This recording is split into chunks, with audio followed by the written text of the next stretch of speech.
함께 사는 신앙이라는 제목으로 함께 나누겠습니다.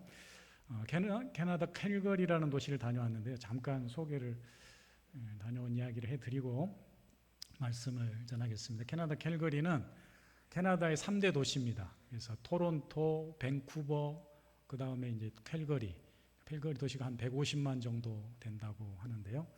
그래서 저희가 월요일 출발해서 캘거리까지 다행히 직항을 타고 가서 갔는데도 이렇게 11시간, 올 때는 거의 12시간 가까이, 11시 반 가까이 이렇게 걸리더라고요. 먼 거리를 갔는데 캐나다 지도가, 왼쪽에 보이는 그 캐나다 지도가 보이시면 이렇게 네모난 주가 바로 우리가 다녀온 엘버타주의 캘거리입니다. 예. 큰 엘버타주의 큰 도시가 캘거리, 그 위쪽에 북쪽에 에드먼턴 이렇게 있는데 저희는 캘거리를 다녀온 거예요. 그래서 밴쿠버는 저 서쪽에 해안 쪽에 있는 도시고 토론토는 저 동쪽에 미국과 접경한 그런 실제적인 수도 역할을 하는 그런 도시이죠. 예, 온타리오 주에 있는. 그래서 캘거리도 크더라고요. 근데 그 주변에 유명한 데가 바로 밴프 공원이라고, 캐나다 유명한 밴프 국립공원, 제스퍼 국립공원이 한 서너 시간 가면은 떨어져 있는 그 정말 절경을 자랑하는 그런 공원에도 저희가 관광 투어를 다녀왔습니다. 어쨌든 그 캘거리에 저희가 그 고향 선배이기도 하고 또 저희 친척벌이기도 한 손승희 목사님 댁에서 2주간 머물렀는데요. 우리 목사님과 사모님의 환대 속에서 저희가 잘 쉬고 정말 충분한 쉼과 휴식을 갖고 돌아왔습니다. 사진들을 잠깐 몇 가지만 보여드리면요. 저희가 이제 그 첫 주에 갔던 주변에 캘거리 그 목사님 사시는 동네 주변에 있는 작은 폰드, 그 호수는 호수지만 다른 데 비하면 작은 호수, 퍼겟미낫 폰드라고 하는 호수에 다녀왔고요. 그 다음에 가는 저 드럼헬로 세계 최대 공룡 박물관이라고 하는 트레일 박물관이 있는데 거기 가는 길에 저희가 그 정말 끝없이 펼쳐진 유채밭, 밀밭을 배경으로 한번 사진을 찍었고요. 그 다음에 그 다음 주에는 돌아오는 주에는 캘거리 사랑의 교회에서, 우리 한인교회에서 이렇게 예배를 같이 드렸습니다. 그리고 우리 김윤경 사모와 정인이가 준비한 워십 댄스도 같이 나누는 시간. 그 캘거리 교회가 14주년이 됐더라고요. 그래서 14주년 기념 예배에 저희가 또 뜻하지 않게 설교자와 축하 순서를 공연을 갖게 되었습니다. 그 다음에 지난주죠. 한 주간은 좀 이렇게 주변에 캐나다 밴프 공원들을 이렇게 투어했는데요. 캐나다에서 가장 크다고 하는 우리 충주댐에 충주 호수가 있다면 그거는 이제 인공 호수잖아요. 댐을 막아서 만들어진 호수인데 저기는 이제 밴프 국립공원에 저런 미네왕카라고 하는 자연 호수, 너무나도 아름답고 크고 제일 큰 호수 미네왕카 호수 다녀오고, 또 밴프 공원의 가장 절경이라고 하는 루이스 호수, 또 모레인 호수. 루이스는 영국 요왕의 이름을 딴 그런 호수인데 그 옆에 이렇게 잘 지어진 궁전 같은 호텔도 있고요. 그런 루이스 호수와 모레인 호수를 다녀왔습니다. 그리고 마지막으로 또 있나요?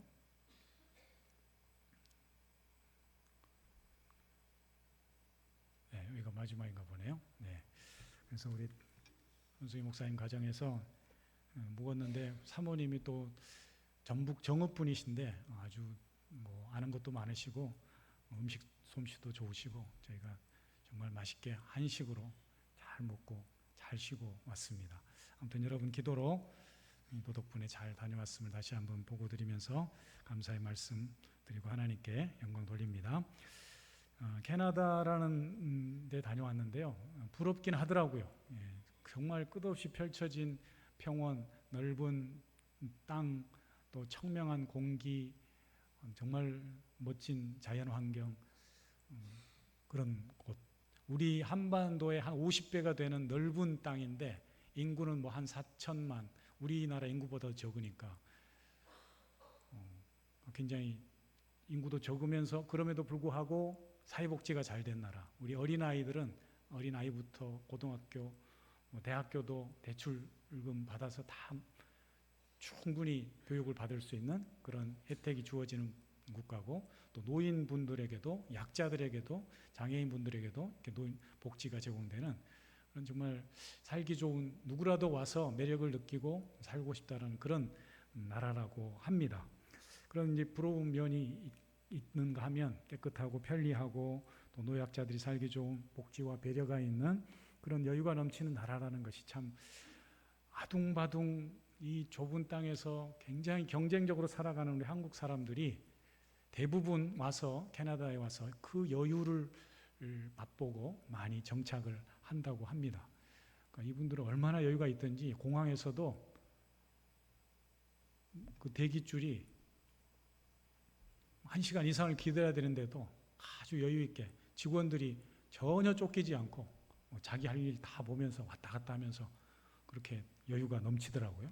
그러니까 조금 성질 급하신 분들은 캐나다에 가면 힘들 수도 있을 것 같다는 생각이 들더라고요. 어쨌든 그런 나라인데 저희가 첫째 주에 그 다운타운 시내에 캘거리 시내에 들어가서 구경을 할 기회가 있었어요. 그런데 어느 정도 그 가니까 그 큰 건물이나 이런 데 앞에 젊은이들이 흐느적거리면서 혼자 막 중얼중얼거리고 왜 저러냐 그랬더니 그 나라가 마리화나 대마초가 합법화돼 가지고 다 그게 취해 가지고 말이죠. 그런 사람도 있고 홈리스들, 또 술 취한 사람들, 이런 사람들도 보게 되더라고요. 그러니까 복지가 아무리 잘 돼 있어도 여전히 그렇게 피폐한 영혼들, 핍절한 영혼들이 있다라는 것을 보면서 지지난주에는 우리가 라오스, 우리나라보다 훨씬 못 사는 그런 가난한 나라에도 다녀왔고, 저희가 또 훨씬 잘 사는 또 캐나다라는 곳에 다녀왔지만, 가난한 나라든 부자인 복지국가든 그 어느 나라든 해답은 예수 그리스도다. 예수 그리스도가 필요한 나라라는 것을 다시 한번 절감하게 되었습니다. 여러분, 이 땅의 모든 인생들, 모든 영혼들은 오직 예수 그리스도로 말미암아 구원받고 참된 인생의 행복을 누리게 되는 줄 믿습니다. 그곳에도 여전히 하나님의 구원과 은혜가 필요한 곳이다라는 것이죠. 얼마 전에 캐나다 장로교의 큰 그 교단에서 동성애를 받아들였어요. 동성화 합법화를 했어요. 그래가지고 우리 한인교회들도 아주 홍역을 치르고 분열되고 탈퇴를 하느니 안 하느니, 이게 또 뭐 재산이 다 거기 교단에 속해 있어서 또 탈퇴하는 것도 쉽지 않다고 그러더라고요. 우리 목사님들 같은 경우에는 연금도 받아야 되고, 그래서 그런 갈등이 있는 나라이기도 하고요. 또 몇 분 우리 한인교회 목회하시는 목사님들을 만났는데 그곳에도 여전히 그런 이단으로 인해서 어려움을 겪고 분열되고 교회가 잘 세워져 가다가 어느 순간 몇몇 교인들이 빠져나가면서 거의 교회 운영이 어려울 정도의 그런 교회도 있고, 그런 우리보다도 더 훨씬 더 생존을 위해서 몸부림치면서 하나님 믿는 신앙생활을 하는 그런 한인들도 있다라는 것을 보게 되었습니다. 그 어느 곳에도 하나님의 은혜가 필요하고 하나님의 구원의 역사가 예수 그리스도가 필요하다는 사실을 깨닫게 되었습니다. 누군가 표현하기를 한국은 정말 뭐든지 할 수 있는, 한밤중에도 우리 배달앱으로 배달을 시키면 배달이 척척 오고 마음껏 그렇게 즐길 수 있는 재미있는 지옥이라 그러고, 캐나다는 모든 것을 다 누릴 수 있는데 별로 재미가 없는, 재미없는 천국, 이렇게 표현을 하기도 하더라고요. 우리 예수님은 아까 말씀드린 것처럼 가나안 나라에도 부자인 복지국가에도 그 어떤 누구에게도 유일한 해답이 되는 줄 믿습니다.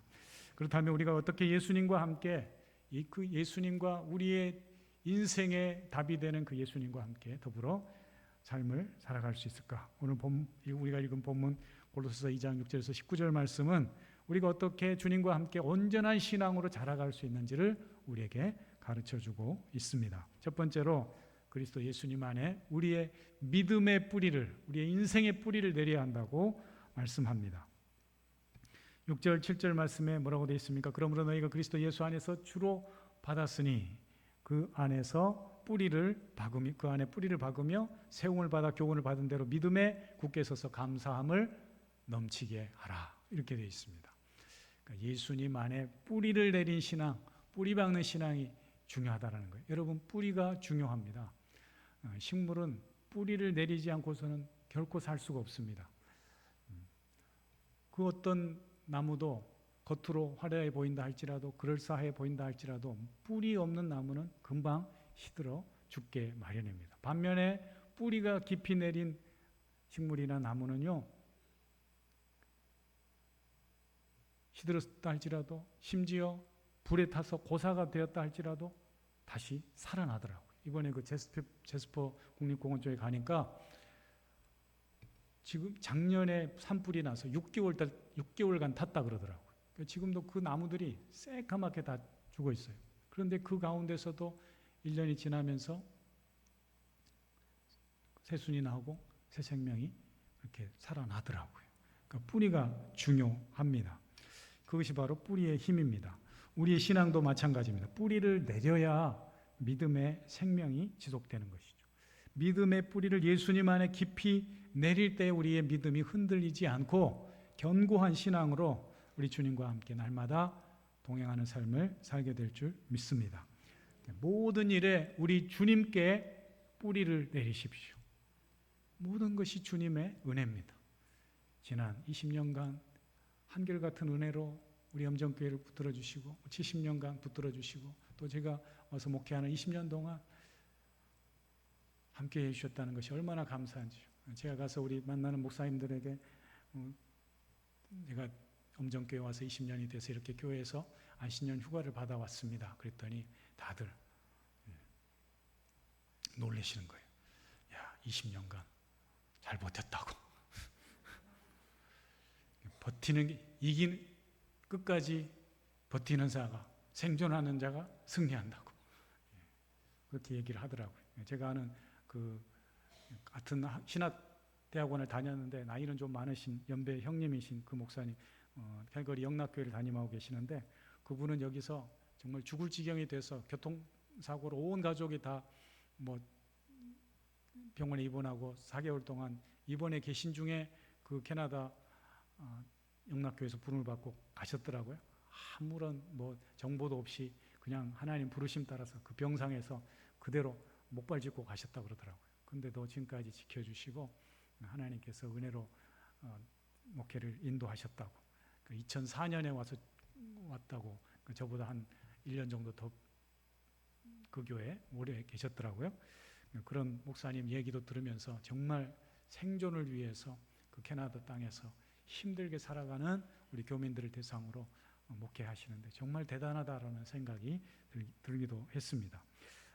그래서 오늘 말씀에 있는 것처럼 모든 일에 주님께 뿌리를 내리고 우리가 살아갈 때에 또 모든 일에 우리 교훈을 받아라는 표현이 있듯이 교훈이라는 것은 우리가 들은 복음, 하나님의 말씀을 의미하잖아요. 그 말씀을 깊이 걸음 삼아 우리의 믿음의 뿌리를 내릴 때에 우리의 믿음이 건강하게 자라게 될 줄 믿습니다. 7절에 나와 있는 말씀처럼 예수님께 뿌리를 내릴 때 세움을 받는 신앙이 되고 또 말씀의 교훈을 따라 살아갈 때에 믿음 위에 굳건히 서서 자라가는 신앙, 그리고 감사함이 넘치는, 은혜가 넘치는 그런 성숙한 신앙으로 자라가게 될 줄 믿습니다. 두 번째로 우리의 믿음, 주님과 함께하는 믿음을 위해서는 주님과의 연합이 필요합니다. 주님과의 하나됨, 연합하여 살아가는 신앙이 필요하다라는 것이죠. 11절, 12절 말씀 보면 이렇게 되어 있죠. 또 그 안에서 너희가 손으로 하지 아니한 할례를 받았으니 곧 육의 몸을 벗는 것이요 그리스도의 할례니라. 너희가 세례로 그리스도와 함께 장사되고 또 일으키심을 받았다. 이렇게 되어 있습니다.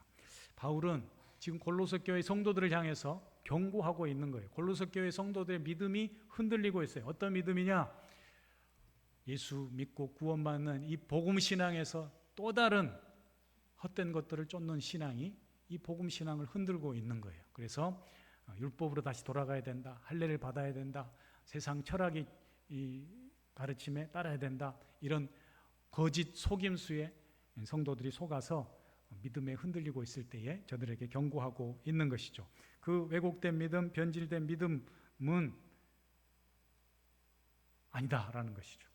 그래서 할례와 세상 철학, 거짓 속임수라는 것은 다 세상의 헛된 가르침이다. 결코 우리에게 생명을 주는 복음 신앙이 될 수 없다고 말씀하고 있습니다. 특별히 유대교의 영향을 받아서 골로새 교회 성도들이 할례를 받아야 된다고 생각을 한 것이죠. 그래서 다시 율법으로 돌아가서 율법의 행위를 해야 구원받는다고 지금 착각을 하고 있습니다. 그러나 구원의 율법으로, 구약의 율법으로나 또 율법적인 행위로나 세상의 고상한 철학으로 받는 것이 아니다라는 것이죠.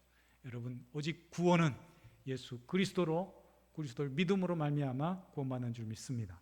특별히 할례를 받아야 하나님의 자녀로 구원받는다고 생각하는 유대교 그리스도인들을 향해서 경고합니다.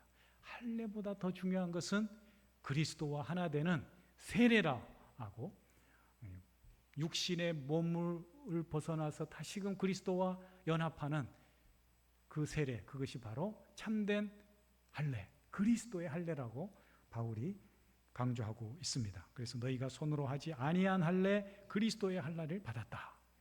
그러니까 할례, 육신의 흔적을 남기는 그 할례보다도 더 중요한 것이 예수님을 믿고 거듭난 그 영혼, 그 그리스도의 세례를 기억하라라는 말씀입니다. 할례라는 말이 영어로는 circumcision 이렇게 되어 있거든요. circumcision은 이렇게 주위를 컷한다, 도려낸다, 그런 뜻이잖아요. 그러니까 어릴 때에 유대교 신자 자녀들은 다 할례를 받잖아요. 어릴 때 그 육신의 흔적을 남기기 때문에 그건 언제든지 기억할 수밖에 없는 거예요. 큰 상처로 남을 수밖에 없고 큰 흔적으로 몸에 남아있기 때문에 그것을 기억할 때마다 저들이 우리는 하나님의 백성이다, 하나님께 택함받은 백성이다, 이 할례를 통해서 우리는 하나님의 언약의 백성이 되었다라고 수없이 되뇌이게 되는 거죠. 그런데 바울은 뭐라고 얘기하는 거예요? 그런 육신의 흔적을 남기는 할례보다 더 중요한 것이 그리스도로 죄씻음 받는 것이다. 그리스도의 십자가 피로, 십자가 위에서 완성한 예수님을 믿음으로 말미암아 우리 안에, 우리 인생의 모든 더러운 죄와 인생의 모든 문제는 씻겨졌다. 그것을 기억하라는 거예요. 그 세례의 의식, 씻는 표, 세레모니, 우리의 진정한 구원의 사인을 세례로서 기억하라고 강조하고 있는 것입니다. 할례가 결코 우리를 죄에서 구원받게 하지 못합니다. 할례가 어쩌면 유대인들에게는 나름대로 우리는 하나님의 백성이다, 구원받은 백성이다, 자부심을 주었을지, 일시적인 위로를 주었을지 모르지만 그것이 그들을 구원해주지 못한다라는 것이죠. 오히려 그래서 할례가 아닌 세례가 우리에게 참된 구원의 흔적임을 기억하라는 말씀입니다. 이처럼 세례는 우리가 날마다 새롭게 기억해야 될 참된 생명의 흔적이요, 구원의 흔적입니다. 세례야말로 우리는 육체의 삶을 벗어나서 영적으로 거듭난 진정한 하나님의 생명들임을 증거하는 것입니다. 그래서 바울은 골로새 교회 성도들을 향해서 이제는 할례를 넘어서 세례를 기억하고 세례를 주님과 연합한 소중한 표로 삼으라고 말씀하고 있습니다. 여러분, 예수님의 이름으로 세례를 받고 예수님의 이름으로 하나님의 자녀가 된 사람들은 하나님의 구원의 표를 가진 성도들로서 우리 주님이 허락하신, 십자가 위에서 허락하신 모든 승리와 또 오늘 성경의 표현대로 충만함의 은혜가 우리에게 전이되고 이식되고 또 그 은혜를 누리게 되는 줄 믿습니다. 그래서 세례를 날마다 기억해야 된다는 것이죠. 그래서 바울은 이 세례가 주님과 연합하는 진정한 구원의 표라는 것을 기억하고 그리스도의 충만함으로 이식받게 된다. 여러분, 캐나다가 굉장히 복지국가라고 그랬잖아요. 그런 것 같아요. 우리는 이 좁은 땅에서 땅 한 평이라도 얻으려고 더 넓은 땅을 얻으려고 애를 쓰잖아요. 거기는 널려 있는 게 땅이더라고요. 높은 건물이 그냥 조금 도시 쪽에만 있지 주변에는 다 1층 건물이에요. 1층 건물. 1층이나 지하나. 높아야 2층, 3층. 왜요? 땅이 넓으니까. 뭐 높게 지을 이유가 없잖아요. 큰 쇼핑몰, 뭐 마트 이런 데 가도 다 넓은 데를 그냥 1층에서 돌아다니면 되더라고요. 그런 복지국가라도 예수님이 필요합니다.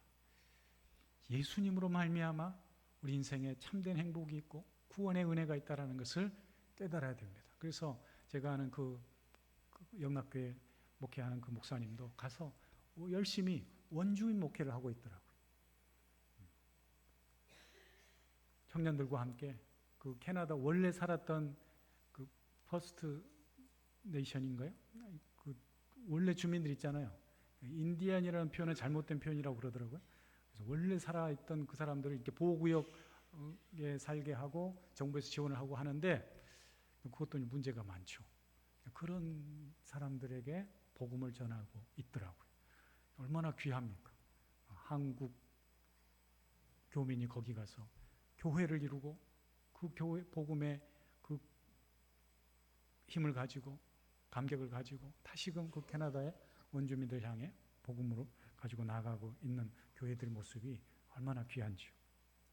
우리에게는 그런 주님과 연합함으로 인한 충만한 삶이, 은혜의 충만한 삶이 필요한 줄 믿습니다. 마지막 세 번째로 우리의 믿음은 머리 대신 예수님께 연결되어 있어야 합니다.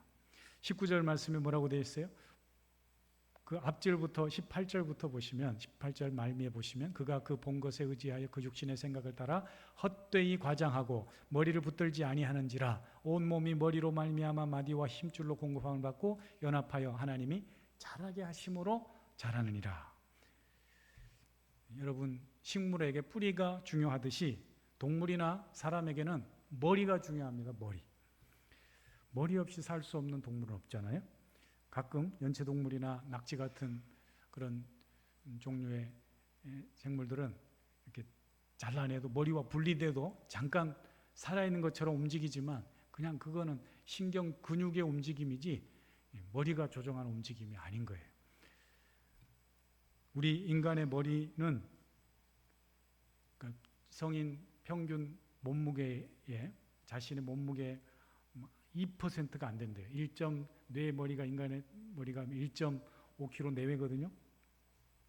근데 2% 내외 무게지만 하루 에너지 소비량은 20%에 가깝다고 합니다. 1200에서 1500칼로리 이를 20에서 25%를 차지한다고 합니다. 어린이 같은 경우에는 이 뇌 에너지 소비량이 거의 최대 50%까지도 증가하기도 한다고 하는데요.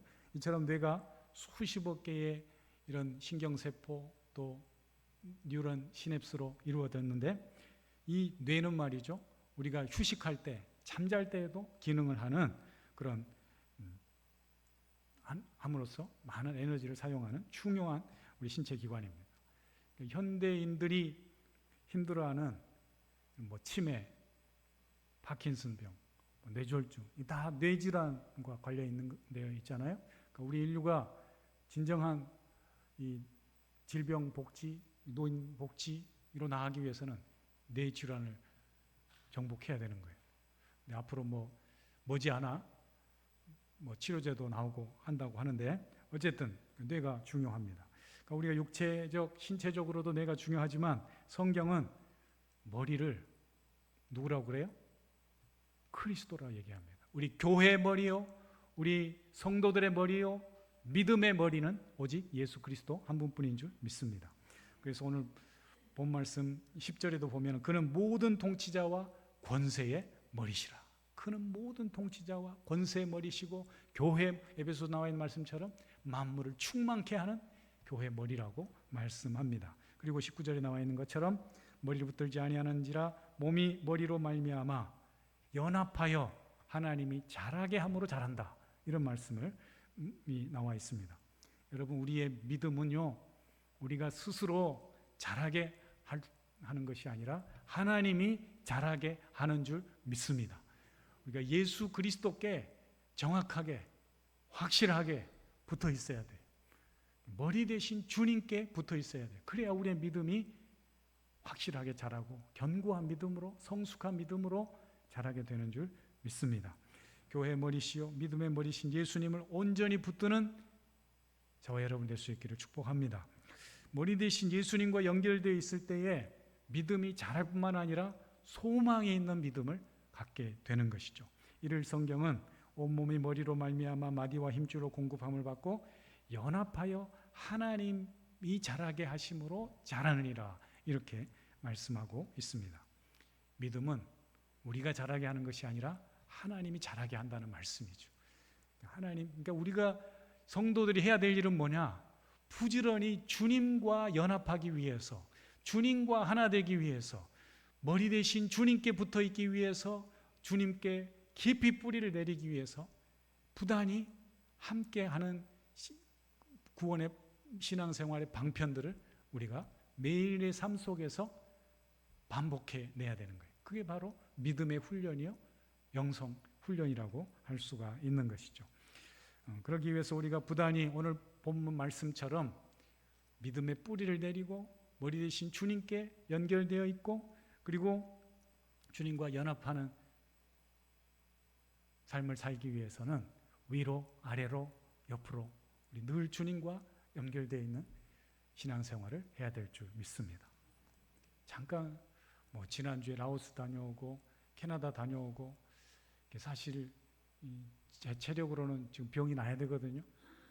근데 다행히 지금 감기가 올까 말까 그러고 있는 중이거든요. 주님, 조금만 기다려 주십시오. 오늘 주일 예배까지만 잘 붙들어 주십시오. 기도할 수밖에 없는 거죠. 비행기가 떠서 먼 거리를 내려서 내릴 때까지, 공항에 발을 딛는 순간까지 우리는 하늘의 하나님께 구원을, 도움을 바랄 수밖에 없고 붙들어 달라고 기도할 수밖에 없고 그러는 것이죠. 매일 힘든 삶 속에서도 우리가 놓치지 않아야 될 것이 말씀입니다. 말씀 묵상입니다. 말씀 묵상이 곧 주님과 연결하는 방법이요, 주님께 뿌리를 내리는 신앙이 될 수가 있는 것이죠. 늘 깨어 기도하고 말씀과 동행하는 그 삶을 통하여서 오늘 우리에게 주시는 참된 믿음, 온전한 믿음을 유지하기 위해서 믿음의 뿌리를 내리고 주님과 연합하고 또 머리 대신 주님께 연결되어 있는 그 신앙생활을 온전히 유지할 수가 있는 것이죠. 사랑하는 성도님들, 우리 주님과 온전히 연합함으로, 주님과 온전히 하나됨으로 늘 감사함이 넘치는 성숙한 믿음의 삶으로 나아갈 수 있기를 주의 이름으로 축원합니다. 기도하겠습니다. 하나님 아버지, 감사합니다. 우리의 모든 삶 속에서 함께 하시는 하나님, 우리를 예수 그리스도를 믿음으로 말미암아 하나님의 자녀 삼아 주시고 모든 일 속에서 주님의 은혜를 기억하고 주님과 하나됨을 기억하고 주님과 연합하기 위해서 애쓰는 그 신앙생활을 통해 오늘 주신 약속의 말씀대로 하나님이 자라게 하시고 또 건강하고 견고한 신앙으로 우리를 붙들어 주실 줄 믿습니다. 우리 엄정교회 성도들은 늘 주님과 하나됨으로 주님께 연결되어 있으므로 이 땅 가운데서 하나님 나라를 이루어가고 하나님이 이루시고자 하시는 놀라우신 하나님 꿈과 비전을 함께 세워가는 복된 인생들 되게 하여 주시옵소서. 예수님의 이름으로 기도합니다. 아멘.